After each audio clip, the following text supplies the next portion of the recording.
नमस्कार, अपना एमपी देख रहे हैं आप। आपके साथ मैं हूं ललित प्रजापति। सबसे पहले जान लीजिए आपसे जुड़ा सबसे बड़ा और सबसे जरूरी फैसला आया क्या है। सुप्रीम कोर्ट ने मध्य प्रदेश में बिना ओबीसी आरक्षण के ही पंचायत और नगरीय निकाय चुनाव संपन्न कराने के आदेश दिए हैं। सबसे बड़ी अदालत ने आज जया ठाकुर और सैयद जाफर की याचिका पर फैसला सुनाते हुए राज्य निर्वाचन आयोग को कहा दो हफ्ते के अंदर अधिसूचना जारी की जाए। सुप्रीम कोर्ट ने यह भी कहा कि तय शर्तों को पूरा किए बिना ओबीसी आरक्षण नहीं मिल सकता। अभी सिर्फ एससी एसटी आरक्षण के साथ स्थानीय निकाय और पंचायत चुनाव संपन्न कराए जाएं।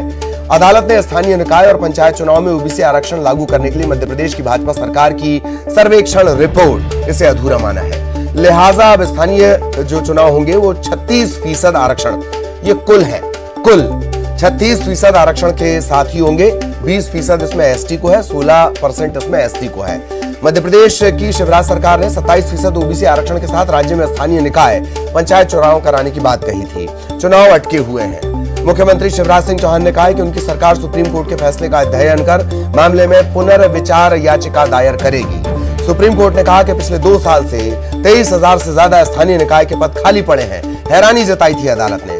5 साल में चुनाव कराना सरकार की संवैधानिक जिम्मेदारी है, दायित्व है, यह भी अदालत ने कहा। ओबीसी आरक्षण देने के लिए ट्रिपल टेस्ट प्रक्रिया पूरी करने के लिए राज्य सरकार को और वक्त नहीं दिया जा सकता, यह भी अदालत ने कहा।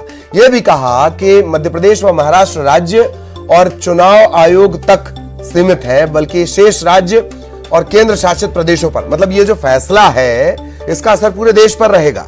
ये 2 राज्यों की बात नहीं है, महाराष्ट्र या मध्य प्रदेश, केंद्र शासित राज्यों और बाकी राज्यों पर भी लागू होगा। इससे पहले सुप्रीम कोर्ट ने 6 मई को मामले में सुनवाई के बाद अपना फैसला सुरक्षित रख लिया था। यह पूरा घटनाक्रम शुरुआत से लेकर आखिर तक हमने आपको बताया, जबकि यह मामला सुप्रीम कोर्ट पहुंचा है।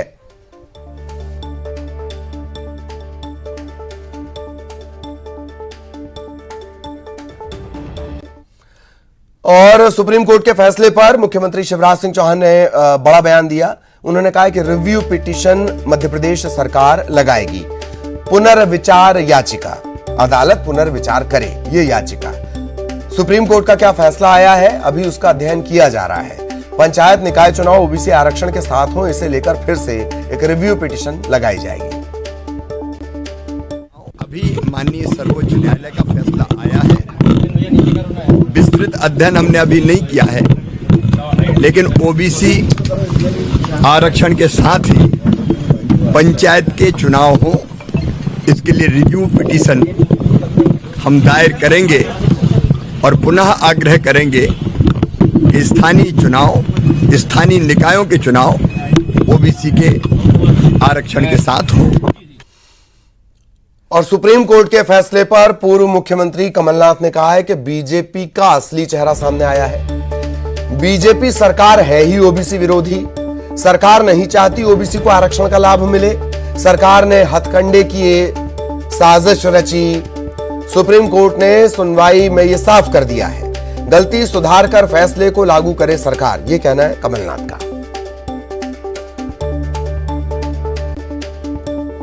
अब विवेक तनखा क्या कह रहे हैं? वो कह रहे हैं कि वैसे भी इस फैसले में रिव्यू लायक कुछ नहीं है, फिर भी सरकार सुप्रीम कोर्ट जाए। कमी सरकार की तैयारियों में थी। सुप्रीम कोर्ट के फैसले का हम सबको सम्मान करना चाहिए। सरकार के पास अच्छे सलाहकार नहीं है। सरकार सुप्रीम कोर्ट के फैसले को समझ नहीं पा रही। 15 सालों से कोर्ट अपना फैसला सुना रही है और सरकार उसे समझने के बजाय नकारने की कोशिश कर रही है। ओबीसी आरक्षण के साथ चुनाव न होने पर सरकार हमें यानी कांग्रेस को जिम्मेदार ठहरा रही है, यह कहा है विवेक तनखा ने। आज सुप्रीम कोर्ट से निकाय चुनाव की तस्वीर काफी हद तक साफ हो गई है। स्पष्ट किया गया कि महाराष्ट्र का ऑर्डर मध्य प्रदेश में भी लागू रहेगा और बिना ओबीसी आबादी के ही चुनाव मूव ऑन करने पड़ेंगे। हमारे साथ वरिष्ठ अधिवक्ता विवेक तनखा जी मौजूद हैं। सर, बेशक जो अवेटेड जजमेंट था वो आज आ चुका है, बिना ओबीसी के, यानी महाराष्ट्र का जजमेंट मध्य प्रदेश में भी लागू हुआ है, क्या कहेंगे? मैं तो 2 दिन से कह रहा था, मैं ट्वीट कर रहा था कि यह परिस्थिति बनने वाली है। कानून नहीं बदलता है, सरकारों के निर्णय बदल जाते हैं। कानून तो वही है जो सुप्रीम कोर्ट कह रहा है। सुप्रीम कोर्ट के कानून की मुझे भी जानकारी थी, स्टेट को भी जानकारी थी। किसने इनसे कहा था कि जबरदस्ती अध्यादेश लेके आओ और हम लोगों को कोर्ट भेजो? ना हम लोग कोर्ट जाते, ना सुप्रीम कोर्ट के साथ तक मैटर पहुंचता, ना आज ये परिस्थिति बनती। क्योंकि इन लोगों की मन ठीक नहीं है। जी। मेरा कहना है सुप्रीम कोर्ट ने कब से ट्रिपल टेस्ट के बारे में कह रखा है, 2010 से। उसके बाद 16-17 में भी सुप्रीम कोर्ट के फैसले आए, और अब 1 साल से तो सुप्रीम कोर्ट रोज बोल रहा है। जी। सिंह हमारे साथ मौजूद हैं। सर, आपने खुद रिपोर्ट जारी की थी पिछड़ा वर्ग कल्याण आयोग की और बताया था कि सरकार को रिपोर्ट मिली है, 48% आबादी है, 35% ओबीसी आरक्षण मिलेगा, लेकिन सुप्रीम कोर्ट ने तो इन सबको दरकिनार कर दिया। आयोग ने अपने 600 पेज की रिपोर्ट सर्वोच्च न्यायालय में प्रस्तुत की। हमारे सॉलिसिटर जनरल तुषार मेहता साहब ने 40 मिनट तक पूरी मजबूती के साथ सारे फैक्ट फिगर रखे, और मध्य प्रदेश में जो ओबीसी की आर्थिक, सामाजिक, राजनीतिक स्थिति है उसके आधार पर हम लोगों ने ये कहा कि 35% आरक्षण ओबीसी वर्ग को मिलना चाहिए। परंतु आज सुप्रीम कोर्ट का फैसला आया है, फैसले की सरकार समीक्षा करेगी, और समीक्षा करने के बाद जो भी निर्णय होगा वो निर्णय सरकार करेगी। सर, लेकिन सरकार का मत था कि 27% ओबीसी आरक्षण के साथ ही निकाय और पंचायत के चुनाव कराए जाएंगे, तो अब ऐसे में क्या, क्योंकि 15 दिन के अंदर अधिसूचना जारी करने को कहा है कोर्ट ने। देखिए, न्यायालय का अभी निर्णय आया है, न्यायालय के निर्णय का सरकार अध्ययन करेगी, और अध्ययन करने के बाद फिर उसमें जो भी उचित होगा वो निर्णय सरकार करेगी। सरकार के सामने कोई और रास्ता भी खुला हुआ है क्या कि सर आगे क्या कदम उठाया जा सकता है? देखिए, न्यायालय के निर्णय की हम समीक्षा करेंगे, और समीक्षा के आधार पर इसमें आगे और क्या हो सकता है उस पर सरकार विचार करेगी। अब क्या माने, कोर्ट के आदेश के बाद क्या बिना ओबीसी आरक्षण के ही पंचायत और निकाय चुनाव होंगे? ये हम समीक्षा करेंगे, और समीक्षा करके न्यायालय के सम्मान को ध्यान में रखते हुए जो उचित। और इस फैसले को लेकर मंत्री मोहन यादव से भी न्यूज 18 ने चर्चा की। प्रदेश में पंचायत और निकाय चुनावों में आरक्षण को लेकर सुप्रीम कोर्ट ने अपना फैसला सुनाया है, और अब बिना आरक्षण के चुनाव होंगे। इस वक्त हमारे साथ उच्च शिक्षा मंत्री मोहन यादव हैं। सर, अब बिना आरक्षण के ही पंचायत और निकाय चुनाव होंगे, इसको लेकर सुप्रीम कोर्ट ने अपना फैसला सुना दिया। देखिए, अभी जानकारी आई है, माननीय सुप्रीम कोर्ट ने जो कहा है, लेकिन शासन गंभीर है। शासन ओबीसी वर्ग को जिस प्रकार से आरक्षण का लाभ दिया था, शासन की नीति और नीयत स्पष्ट है। शासन ओबीसी वर्ग को भी हमारे अपने निर्धारित दायरे के आधार पर लेकर चलते हुए बात करेगा। इसलिए माननीय न्यायालय के निर्णय का समीक्षा करेंगे। माननीय मुख्यमंत्री बोल भी चुके हैं, हम पुनर्विचार याचिका लगा करके इस वर्ग के बारे में पूरी दृढ़ता के साथ माननीय सुप्रीम कोर्ट में फिर अपना पक्ष रखेंगे, पुनर्विचार याचिका लगाएंगे। उसके बाद हम इस पे समय से बीजेपी मांग कर रही थी 35% आरक्षण देने की, और कई तथ्य जो हैं जो कोर्ट में पेश भी किए गए थे। अब पुनर्विचार याचिका, आपको नहीं लग रहा है कि पुनर्विचार याचिका लगाएंगे फिर से मामला फिर आगे उलझेगा? देखिए, अभी अगर माननीय न्यायालय ने कहा कि हम बगैर ओबीसी के करेंगे, तो हमको ओबीसी के वर्ग की बात तो रखनी पड़ेगी ना, और ओबीसी वर्ग की बात रखने के लिए हमको वापस उसी प्लेटफॉर्म पे जाना पड़ा जो माननीय न्यायालय ने कहा है। तो न्यायालय के सामने वो पक्ष आएगा, उसके बाद ही हम कोई निर्णय करेंगे। सर, कोर्ट ने कहा है कि 5 साल के भीतर चुनाव कराना होता है, और लंबे समय से अटके हुए हैं, और 23,000 से ज्यादा निकाय के जो पद खाली पड़े हुए। मुद्दा फिर वापस वही है कि ओबीसी वर्ग के आरक्षण के बगैर सरकार का स्टैंड क्लियर है कि ओबीसी जैसे सभी वर्गों का, एससी का, एसटी का, निर्धन आयोग का या बाकी लोगों का हम ध्यान रखते हैं, ऐसे ओबीसी वर्ग का ध्यान रखते हैं। ओबीसी वर्ग को छोड़ करके स्थानीय निकाय के बारे में सरकार का, माननीय मुख्यमंत्री जी का स्पष्ट निर्देश है कि हम अपने वर्ग ओबीसी वर्ग को भी साथ में लेकर के निर्णय करेंगे। वर्ग को इतना आरक्षण देने की सिफारिश आखिर सरकार, क्योंकि वोट बैंक पर नजर है क्या? देखो, ये माननीय न्यायालय के सामने पक्ष आ गया है, इसलिए माननीय न्यायालय के दोबारा नॉलेज में लाया जाएगा कि आयोग क्या कह रहा है। इसलिए हम उस ओबीसी वर्ग के साथ ही निकाय के चुनाव में जाना चाहेंगे।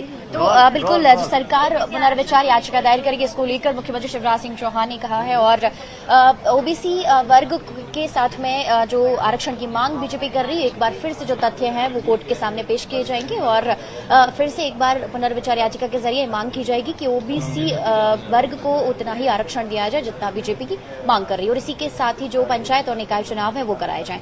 कैमरामैन खिलान सिंह के साथ रंजना दुबे, न्यूज 18 भोपाल।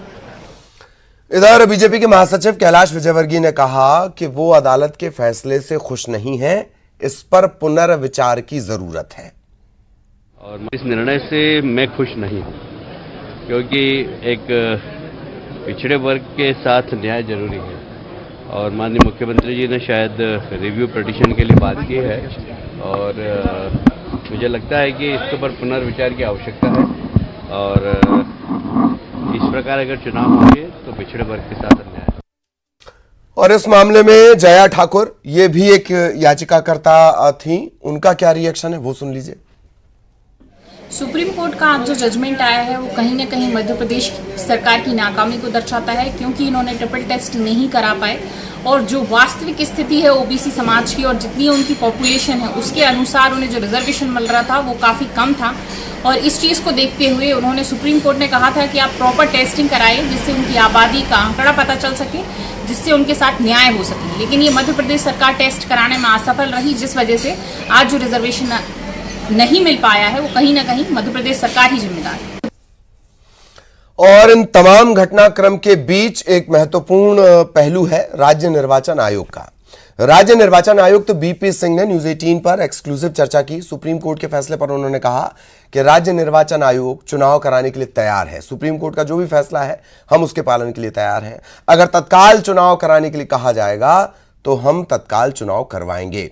ओबीसी आरक्षण के बिना चुनाव करवाने के सवाल पर उन्होंने कहा कि जो सीट ओबीसी नोटिफाई है उसे सामान्य नोटिफाई करके चुनाव करा दिए जाएंगे। के चुनाव को लेकर सुप्रीम कोर्ट का बड़ा फैसला आया है। हमारे साथ इस वक्त बात करने के लिए राज्य निर्वाचन आयुक्त बीपी सिंह साहब हैं। सर, सुप्रीम कोर्ट का फैसला आया है स्थानीय निकाय के चुनाव को लेकर। कहा है कि ओबीसी के आरक्षण के बिना ही चुनाव कराए जाएं। आयोग कितना तैयार है चुनाव कराने के लिए? चुनाव कराने के लिए तो हम लोग बहुत समय से तैयार हैं। तो जो भी माननीय न्यायालय का आदेश होगा हम उसका पालन करेंगे। अगर वो हमें तत्काल चुनाव करने के लिए कहते हैं तो हम तत्काल चुनाव के लिए तैयार हैं। हमने पंचायत के तो चुनाव अनाउंस ही कर दिए थे, कार्रवाई चालू हो गई थी, तो हम तैयार हैं दोनों चुनावों के लिए। सर, ये कहा गया है आदेश में कि ओबीसी के आरक्षण के बिना ही कराए जाएं, तो इसके लिए क्या कुछ नई प्रिपरेशन करनी पड़ेगी या ओबीसी के आरक्षण के बिना चुनाव कराने के लिए किस तरीके की व्यवस्था करनी पड़ेगी? अगर आप हमारे दर्शकों को और जो उम्मीदवार संभावित हैं चुनाव के लिए उनको थोड़ा समझाएं। अभी हमने आदेश देखा नहीं है इसलिए कुछ कहना उचित नहीं है, लेकिन अगर ऐसा आदेश आता है कि ओबीसी को जनरल मानिए तो किसी विशेष तैयारी की ज़रूरत नहीं है। जहां जिसको हम ओबीसी नोटिफाई करते थे उसको जनरल नोटिफाई कर देंगे। जो हमारी तैयारी है वो पर्याप्त है इन कंटिजेंसीज के लिए भी। 2 हफ्ते के भीतर अधिसूचना जारी करने के लिए कहा गया है, तो आपकी तैयारी 2 हफ्ते के भीतर कराने की है? बिल्कुल। सर, सरकार का भी पक्ष आया है जिसमें मुख्यमंत्री शिवराज सिंह चौहान ने कहा है कि हम रिव्यू पिटीशन लगाएंगे इस फैसले के खिलाफ में। तो अगर ऐसा कुछ होता है कि रिव्यू पिटीशन लगाई जाती है तो फिर ये जो आदेश है क्या उस पर फर्क पड़ेगा या आयोग की प्रक्रिया अपने हिसाब से चलती रहेगी? नहीं, जो रिव्यू पिटीशन है उसमें जो भी आदेश होगा उसका पालन करेंगे। हमें तो कोर्ट के आदेश का पालन करना है। माननीय न्यायालय जैसा आदेश देगा, या तो ये आदेश या अगर रिव्यू पिटीशन लगती है और उसमें कुछ और आदेश आता है तो हम उसका पालन करेंगे। तो ये है बीपी सिंह साहब जो इस वक्त हमसे बात कर रहे थे और उनका कहना यह है कि हालांकि अभी विस्तार से जो आदेश है वो नहीं आया है, लेकिन जो फैसला होगा सुप्रीम कोर्ट का उसके परिपालन में आयोग चुनाव कराने के लिए तैयार है। कैमरामैन संजय नामदेव के साथ शरद श्रीवास्तव, न्यूज 18 भोपाल। चलिए और बारीकी से इसे समझने की कोशिश करते हैं। शरद हमारे साथ इस वक्त जुड़े हुए हैं। शरद, लगातार जो टिप्पणियां आई उसके बाद ये तय था कि ये तो होना ही है, लेकिन अदालत के फैसले का इंतजार था। रिएक्शन हम लगातार देख रहे हैं, किस तरीके के रिएक्शन आ रहे हैं। इतना साफ है कि अब चुनावी मोड में जाना होगा। आपके पास कुछ रिएक्शन भी आई थिंक? महेश सिंह सिसोदिया जी हैं। महेश सिंह सिसोदिया जी, सुप्रीम कोर्ट का एक बड़ा फैसला आया है पंचायत चुनाव को लेकर। ये कहा गया है कि ओबीसी आरक्षण के बिना ही चुनाव कराए जाएं। आपका स्टैंड क्या है? देखिए, सबसे पहले तो अभी सर्टिफाइड कॉपी नहीं मिली है सुप्रीम कोर्ट से। अभी दूरदर्शन के माध्यम से और सोशल मीडिया के माध्यम से जानकारी लग रही है। जैसे ही सर्टिफाइड कॉपी हमको मिलेगी उसको अध्ययन करने के बाद ही मैं स्पष्ट रूप से कोई बात कह पाऊंगा। किंतु ये बात पक्की है कि सुप्रीम कोर्ट ने 2 हफ्ते में चुनाव कराने का कहा बिना ओबीसी आरक्षण के, मगर पूर्व में माननीय सुप्रीम कोर्ट ने ही ये ओबीसी आरक्षण की बाध्यता लगाई थी, जिसकी वजह से चुनाव डिले हुए थे। और माननीय मुख्यमंत्री जी ने भी विधानसभा में इस बात को रखा था कि ओबीसी आरक्षण के बिना चुनाव नहीं होंगे। इसलिए एक बार उसका अध्ययन करने के बाद उस पर पुनः विचार याचिका हम लगाएंगे, ऐसा मेरे को लगता है। जैसा माननीय मुख्यमंत्री जी का स्टेटमेंट भी आया। सर, ये आरोप लगाए जा रहे हैं कांग्रेस की तरफ से कि जो पैरवी जिस तरीके से होनी चाहिए थी वैसी नहीं की गई सरकार की तरफ से, आप लोगों की तरफ से। इस वजह से ये फैसला आया है कि जहां तो ओबीसी आरक्षण 27% की बात हो रही थी, अब तो कोर्ट का आदेश ये है कि आरक्षण की बुनाई कराया जाए। देखिए, कांग्रेस पार्टी का तो आप जानते हैं कि पूरा बिगाड़ने में, अगर पंचायती चुनाव के इलेक्शंस को अगर टालने में किसी का हाल है तो वो कांग्रेस पार्टी का है। इन्हीं ने हाई कोर्ट और सुप्रीम कोर्ट में जाकर और उसको पेचीदा बना दिया और अब आरोप भारतीय जनता पार्टी पे करते हैं। तो ये तो कांग्रेस की नीति है, विपक्ष है, उनको जो कहना है वो कहें। बाकी हकीकत यह है कि भारतीय जनता पार्टी की सरकार कटिबद्ध है पंचायत चुनाव कराने के लिए।